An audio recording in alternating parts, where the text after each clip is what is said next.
Carlos, welcome aboard to the show. Thank you so much for joining us today. Thank you, Ari. Glad to be here. So, I want to go back quite a few years. You decided to join the police force. What were you thinking when you made that decision? I was thinking probably as a lot of young men and women that enter this profession that you're going to make a difference. You go into it, trying to change things for the better. The side effect is once you leave, you are changed by it. So Mm. there is the circle or that life experience, but it thoroughly met every expectation and more from what I thought this job could ever be, and even to where I'm at today. So the life lessons, professional lessons through a career like this were just an amazing time. And you said changed by it. What does that mean? Just by virtue of the fact that you will see things that typically no other profession is exposed to. Yeah, I can kind of relate it perhaps to those that have done any kind of military experience, and that more so being the day in day out. I'm going to say the trauma. There's plenty of statistics out there. The average person in their lifetime maybe experiences 5 to 10. The average police officer, it's in the hundreds. So it's a cumulative barrage, if you will, on your senses. It's the type of profession that you go into. People call you because they need you, but a lot of times you see people at their worst. So it's not the positive contact going in to buy a pair of sunglasses. You're going to come out happy because you're looking to look good. I actually wrote a book, but perhaps we can cover that later about it. But it chronicles just the experiences and the changes, I think, for the better. But you do have to have a certain maturity because it's not for everybody. Not everybody finishes his career with a retirement. I think on average, the police officer, at least in the United States, the average male predeceases the average citizen by about a decade still. We're getting better, I think. The hard drinking, smoking, some of the stories that maybe the television has taken some liberties with, it can be a kind of a hard life that way, but I think most folks realize you want to get to that finish line and enjoy that retirement and parlay that to a podcast like I can do with you, Ari. There's really no good reason that you call the police, right? You're always in need. There's always a problem. You're exposed to the most difficult situations on a day-to-day basis. What's the techniques? What's the tools that, back then and today that we're using to really stay healthy and stay in a good mindset? A lot of it truly is the mental health, I'm going to say, of the law enforcement professional. It's pretty neglected. The old days was just kind of, you suck it up, you handle it, Suck you it up. deal with those dead bodies, those kids in pain, those families in pain, and just try to get through the next shift. Now there's a great thing where you can talk to people, right? There's counseling, there's your peers. What a great way to vent, let a little bit of steam off, and also to, I think, healthy relationships in your own personal life. If you go into it with that kind of a foundation, you should be able to weather most of it. We're still human beings, but at the end of the day, it's nice to have that foundation built, that if you know what it's like to be in a family, have that loving spouse to get you through kind of those tricky times, and someone you can speak to, so you don't come home and kick the dog and go for the bottle of scotch. You have to have a balance, and I call it your off-duty life. It's as important as your on-duty life, and you have to care for both of them. Appreciate that. Thank you. And I think it was, keep me honest here, 3 or 4 years into your career in PD, you made a very interesting transition. Tell us about it. Yes. So as a young patrol officer in a metropolitan city here in California, Los Angeles suburb, running across the day in, day out investigative roles that your frontline or your primary responding officer will get involved with, but you have to stop and hand it over typically to a detective if it becomes involved. You find evidence of a crime, of a robbery, a murder, whatever the case may be. The patrol officer truly isn't set up for that. They just will triage the intake of that situation and then get it to where it needs to go. And as I found in my last couple years on patrol, just the encounter with narcotics, it was just every day. And I thought, oh, this is something maybe I'm interested in. I think I can make a difference here. And therein lies an opportunity for me to become a special agent with our California Department of Justice. They then, in the 80s, had a Bureau of Narcotic Enforcement. They were the oldest narcotic unit in the nation. We evolved before even DEA.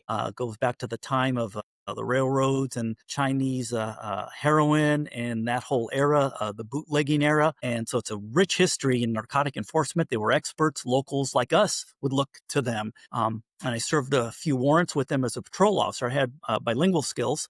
and was able to help them out. And they ultimately recruited me, and I went to become a special agent for the Bureau of Narcotics. So, what is it? I think, most of us are fed from very unreliable information, which is CSI and TV and all those Yes. things. What does the day in a life of an investigator actually look? You know what? Hard to describe. I'd almost equate it to if you ever go to an amusement park and go, "What ride am I going to go on?" You're disappointed by some. Some days it's boring, and then the next ride is just an unbelievable ride. You think you don't know how you're going to survive it. That's pretty much the day. You have a plan, but you have to be trained and be very nimble. Because situations will present themselves, especially in an investigation. You can have the generic. We have a source of drugs. There's a scourge in the neighborhood. Maybe we can help the local police. That's what we would do as in the Narcotic Enforcement Bureau. We would do like a buy program, and you'd send undercover agents into an area and do these corner street buys, try to get at least that initial level of narcotic transactions out of the way, and then work your way up. As you arrest these folks, perhaps someone's willing to talk and inform and not have a harsher sentence, and they could give you someone higher up, someone who's maybe supplying the drugs, and you keep working your way backwards and upwards, I should say. So therein lies a typical roadmap, but sometimes that can happen within a week, a couple weeks, or it may take years, especially if it's a heavy organization, as we are plagued with now in this country. You see the international drug cartels, Mexico, and then overseas. It's unfortunately a $1 billion industry, and you're trying to have local and state police departments and federal departments deal with it with their few $1 million budget. So they're typically outmanned, outgunned, out resourced, Hmm. but the crooks typically are greedy, and that what usually does them in. So, you've got the, let's say, street level investigative kind of feet on the ground work, but through that, you're collecting a whole lot of information. And how do you piece that together? You've got video coming off, cameras. You've got a whole bunch of documentation. You have Right. access through, federal systems, record history and records. How do you piece that together? And before we kind of get to the really cool stuff that we're doing today, what did that look like, back in the day? If you ever saw the cartoon The Flintstones, that would be reminiscent of it. You're etching on stone, connecting all these different media, these files, these handwritten logs. They used to call them PAO sheets. Now everything's electronic, and I think we'll go there in a few minutes.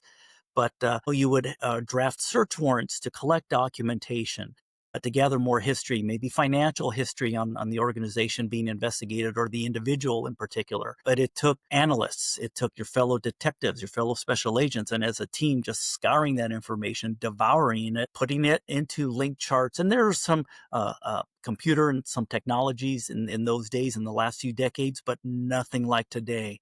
I wish I had a tenth of the technology that's here now that didn't exist then, but it worked. And there's also the human intelligence side, which frankly to me will outpace anything AI can ever do because the human being is going to be right there and it's What's developing. the Yes. What's the horror story that you were just, I don't know, looking at hours and hours over days at video? Or what's the worst horror story that you can remember kind of combing through data and trying to piece things I wouldn't together? say necessarily horror, but it'll just make your eyes roll backwards, particularly when you're trying to figure out like who these suspects communicate with, right? So you would get phone records, and that's out there. That's a technique. And you go over basically the yellow pages. You get any phone book, name, address, and it can be that thick, and your eyes are just glazing over, but you're looking for that. Okay, maybe there's a frequency report or a frequency activity that counts this person, calls this person every Monday at 4 o'clock. Okay, so maybe, and with that said, it's finding those connections, those relationships, or the anomaly that took the manual searching to do.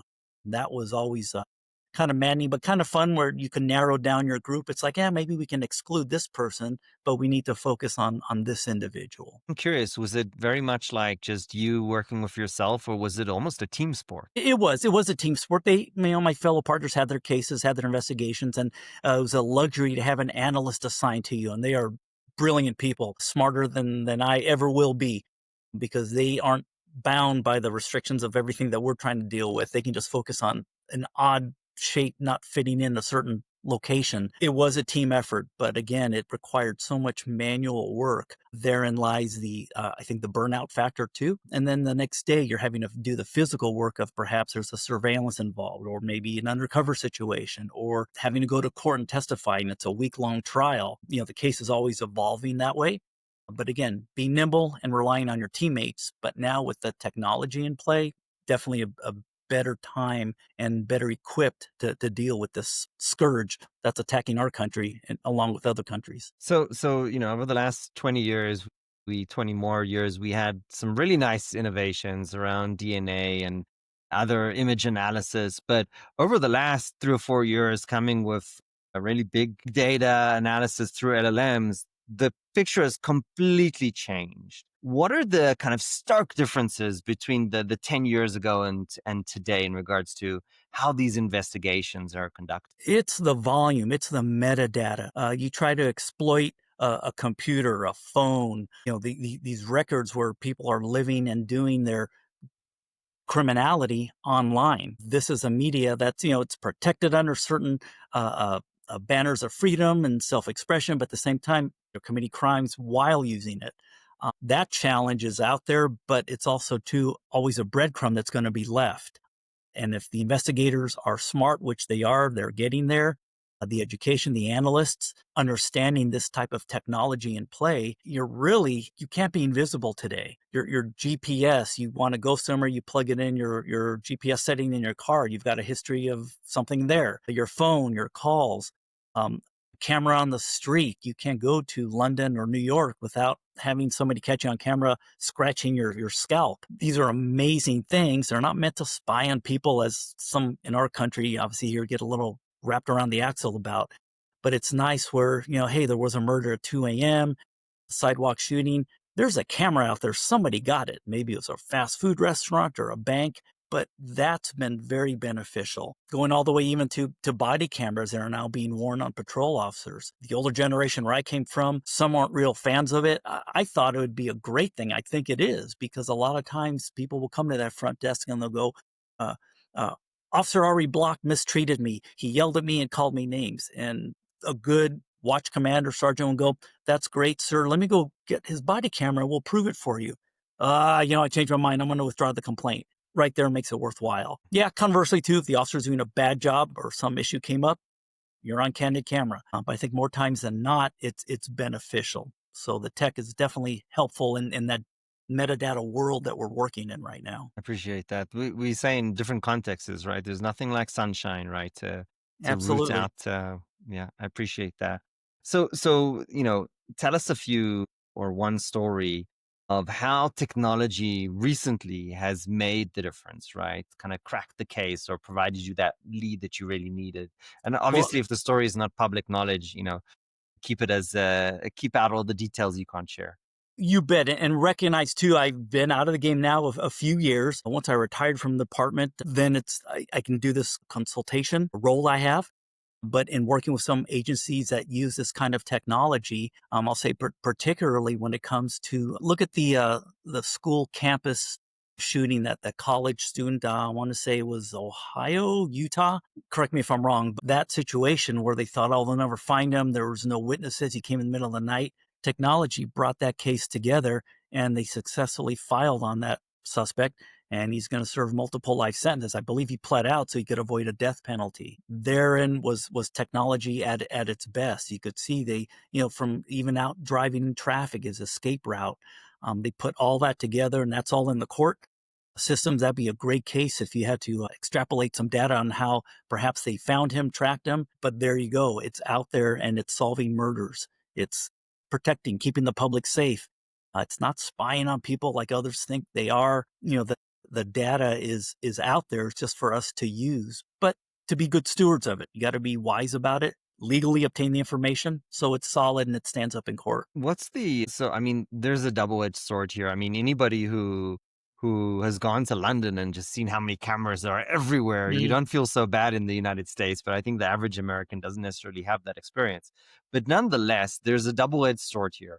on the one hand, if somebody rams into our car and has damaged us for life, you are hoping that somebody caught that on camera. But on the other hand, we all here in the Americas value our freedoms and privacy. How do you kind of tiptoe that, very sensitive barrier? What's the processes and protocols that are in place? I frankly, I think the guide rails in place will always err on, is it legal? Is it moral? Is it ethical? You follow those three guidelines, and then obviously the type of crime you're looking at. It's maybe a kidnapping. Well, okay, someone might get their feelings hurt that they're looking at the camera intersection that they may have driven through because maybe they were drinking that night. Well, they're not looking for the drunk driver. They're looking for that black sedan with tinted windows, and the kid was maybe out in his front yard and was snatched, and there was only three black sedans at night that maybe drove through the intersection. And again, you can do your good detective work, but the technology help. You were looking for some low level or monitor or eavesdrop on some low level person doing something insignificant. So therein lies, I think, the rules of the road, if you will. But to enhance the public safety, especially where life and death is involved, that's huge. So you said three things, right? It's not just legal. You talked about ethical. And What? moral. Where do those and moral? Where does the moral and ethical kind of question come into play? Where an officer might be like, technically this is legal, but we shouldn't do this. Do you have any story that you could share? Well, you know what? The dilemma will always come with, like, for example, I go back to like body cameras. That seems to be an issue where you just can't walk into a hospital, right? You're there. I'm there with family, and it's an ER room, and maybe it's a terrible thing, and then you're on camera all bloodied up. It's like, well, there's a privacy thing. There's a ethical dilemma. Yeah, you're trying to find maybe the crook that ran in there, but you can edit out those things. So there's an easier example of that, perhaps. And along the same things with morality. You're not looking to spy on someone in a very private moment. If officer responds to a domestic disturbance, right? Everyone's quick to say, oh, the cops were awful, but all right, turn on that body camera. And these two are fighting. Maybe the one has a black eye, the one has a bloody nose. You have to show that, but it's in the context of the crime, the public safety, and to prove an innocence or guilt, or at least help get that way. You still have to do more detective work because obviously the medium is still, as you know, is still two dimensional. Ran into this in an incident when I was working some undercover casework 100 years ago, and the wire, you have a wire on typically so you could record a conversation. The camera wasn't quite there, but it was always an option. You'd have juries that would contest it. Well, he looked like he was fine. Well, no, I was dealing with him and his eyes were bloodshot. I could smell the alcohol on his breath. I knew this was going to be a problematic situation. So you have to combine the technology with the human interaction still. It'll never replace the human touch. It can help it, but sometimes it can hurt it too. And that's the thing with body cameras. People rely on that sometimes too much, but the officers can testify to certain things. I'll say in the when PCP, if you're aware of that drug, horse tranquilizer in essence, and people would fight and they'd scream, oh, it was brutality. Well, I may have put a few people into a hospital setting because they were on PCP, and he had no idea. Well, I had an exact idea. Body camera at night wouldn't have shown the perspiration, again, the bloodshot eyes, the breath, the heart rate bouncing through the shirt because their heart palpitation because the blood pressure rises. All these objective symptoms go back to the observation of the officer. Camera may not catch all that. Use it to help, again, morally, ethically, and the guide rails are there, but you're not relying on it totally to say, oh, that person should go to jail because I caught him on camera. You still have to do your detective work. Absolutely. What is the structure? Has the structure of kind of the investigative unit changed over the last 10 years? Are we seeing more separation between field work and technical work because it's gotten so much more complicated? You know what? I'm going to say not necessarily, but those who migrate into the investigative roles within their agencies typically are looking and they have shown the talent or the skill, the knowledge and the aptitude, more importantly, really to develop and work that type of police work. Because again, it's talking to people. You still ultimately have to interview victims and witnesses. Computer can't do that. AI can't do that. You can record the sterile conversation.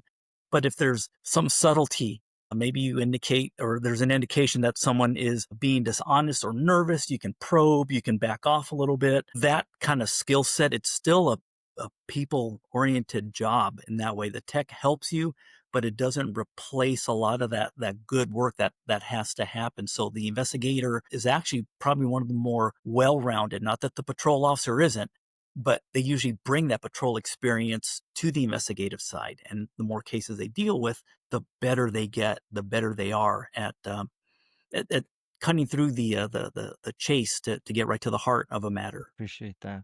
Carlos, this has been so interesting. I have two last questions for you before we Absolutely. wrap up the show. One is, what's the biggest myth that you would debunk, kind of what the general public watch TV and like you see these shows and it's like, no, that's not what it's like. Yes. So if I can just put my book up here, The BS Behind the Badge. It's on There you Amazon.com, go. self-published. It's a light read. Part of the stories that would go with that within the hour, like on a show, badmouth, I don't want to badmouth a CSI show, but typical, the case is solved in an hour. The arrest is made, the interview, and they go to court and it's done. It might take years, as you mentioned earlier in this podcast. There's cases with blood samples and all sorts of other fluid samples that DNA really hasn't come to bear, and it's only happened in the last 5 years, really longer than that, but 5 years even better. Touch DNA, right? So you can get even more detailed. Now they're realizing, wow, we can actually test this.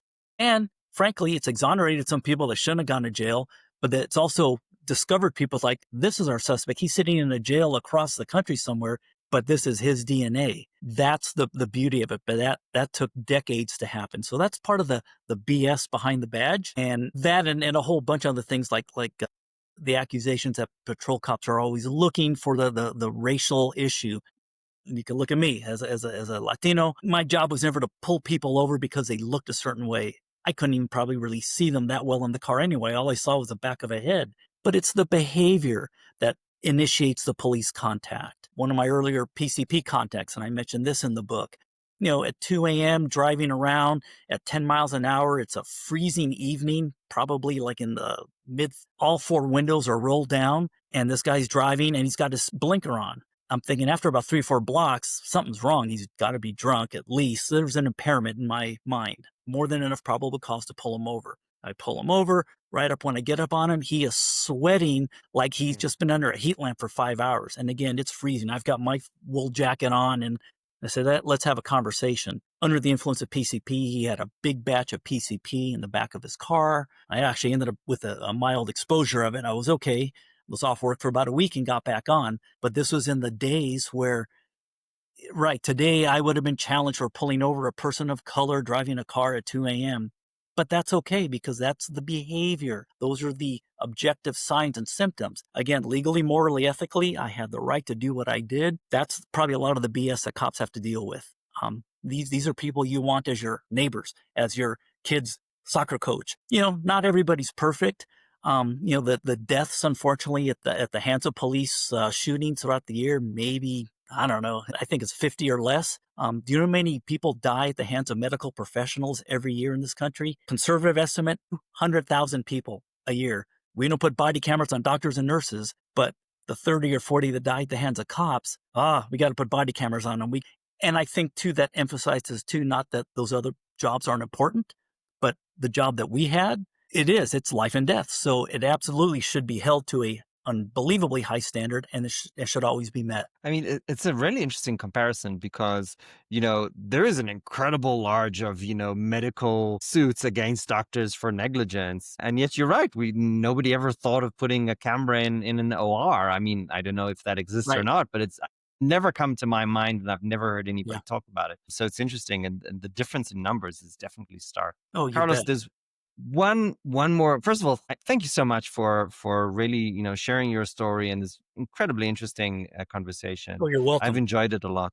There's one last question that is a very difficult one because it's very personal. If you had to go back to the most difficult part of your life, whether it was 5 years ago or 20 years ago, what is the advice that you would give to yourself? Frankly, it's the advice that I've lived with my whole life is to be fair, keep an open mind, because the minute you become closed-minded, you're out of this business. You cannot make these assumptions, especially in these life and death assumptions. Going back to, again, someone reaching into their waistband. Okay, well, could it be a gun? Do I kill them, shoot them? No, but you have to wait a split second longer, and that's the difference between courage and fear. The courageous part, you hang on. But should it be an issue where you have to take that life, you did it correctly with everything in your power and in your decision making. So really, the only advice I have is maintain your good character, your solid reasoning ability, and your wits about you, because this is a absolute contact sport. I know we consider ourselves peace officers, but truly you're a warrior first. The peace officer mission is there at the base. Recent shootings here, officers pulling over people, the domestic disturbance again, that seems to be the higher rate of call. I've had a gun put to my face in one of those situations, and we walked away. At the end of the day, didn't have to take that life. It came awfully close. We overcame it, but we went into the situation knowing this could be a reality versus I think there's a little bit of hesitancy, reticence on a lot of officers' behalfs now because they realize, oh, if I make that contact and I'm on the channel, whatever news or a camera is overhead, or my boss is going to say maybe I was a little too aggressive. I think unfortunately we're making our police force a little tentative, and that's what's going to get men and women hurt and killed. They still need to be strong folks, be again moral, ethic, and legal on how they behave, but do it in a way where you come home at night and you cross that finish line and it's worthwhile. And I get to meet folks like you at a Chiefs conference. Carlos, thank you so much for joining the show and sharing us what an impossible job it is. I appreciate you for joining today. You're welcome, sir. Look forward to perhaps another time. Have a good evening. Sir. Take care. Bye.